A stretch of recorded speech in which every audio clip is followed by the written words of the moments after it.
देश सेवा में जुटे हैं वायु जल और थल। ऐसे ही वीरों का दल है सशस्त्र सीमा बल, जो देश की आजादी की 75वीं वर्षगांठ एक साहसिक तरीके से मना रहे हैं। अन्य सुरक्षा बलों की तरह ये बल भी देश की रक्षा और सेवा में शामिल है। इस साल देश के अलग अलग राज्यों में अलग अलग विभागों द्वारा देश की आजादी की 75वीं वर्षगांठ मनाई जा रही है और उसी तरह सशस्त्र सीमा बल के जवान ने इसे नाम दिया है अमृत महोत्सव का।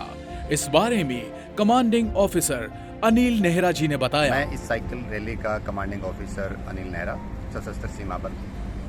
जैसा कि पूरे भारतवर्ष को पता है, इस वर्ष 75 हमारी आज़ादी के 75 वर्ष पूरे हो रहे हैं और इसी उपलक्ष्य में भारत सरकार की ओर से 75 सप्ताह का एक आज़ादी का अमृत महोत्सव मनाया जा रहा है, जिसके अंतर्गत देश के अलग अलग हिस्सों में अलग अलग किस्म के कार्यक्रम किए जा रहे हैं। उसी के मद्देनज़र सशस्त्र सीमा बल के द्वारा भी देश के अलग अलग हिस्सों से 10 साइकिल रैलियाँ निकाली गई हैं, जिनमें से हमारी साइकिल रैली एक है।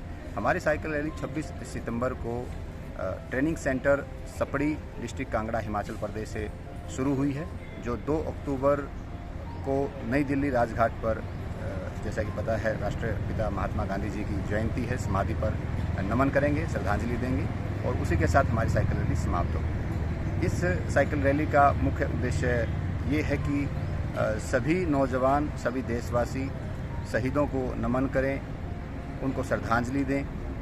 हम भी रास्ते में जितने भी समाधि स्मारक आ रहे हैं, जितने भी शहीद स्मारक आ रहे हैं, हम उन पर नमन कर रहे हैं, श्रद्धांजलि दे रहे हैं और साइकिल रैली के साथ साथ एक मैसेज और दे रहे हैं कि हमारे युवा अपने स्वास्थ्य के प्रति सचेत रहें और देश को सुदृढ़, श्रेष्ठ बनाने में अपना योगदान दें। जब देश में ऐसे लोगों में देश सेवा की भावना और बलिदान की भावना होती है, तो ऐसे वीरों के लिए सम्मान अपने आप दिल में भर जाता है। और सशस्त्र सीमा बल की इस अनूठी यात्रा के बारे में जब संजीव राणा को पता चला, तो वो फौरन उनसे मिलने पहुंच गए। इतना ही नहीं, क्योंकि ये यात्रा हिमाचल से शुरू हुई, संजीव राणा ने इनमें साइकिल रैली में शामिल जवानों को हिमाचली टोपी पहनाकर सम्मानित किया।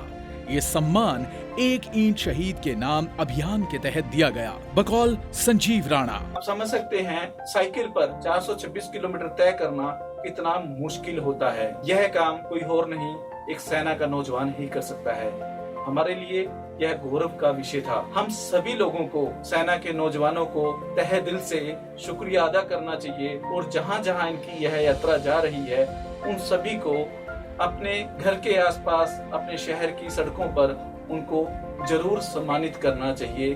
वह हमारे खातिर ही यह सब कार्य कर रहे हैं। जय हिंद, वंदे मातरम। एक ईंट शहीद के नाम देश के जवानों के लिए देश के लोगों द्वारा किया गया एक लघु किंतु महान सोच वाला प्रयास है, और जिस प्रयास में देश के विकास, सुरक्षा और देश के लोगों की भलाई सम्मिलित हो, वो हमेशा प्रेरणात्मक और उद्देश्यपूर्ण रहता है।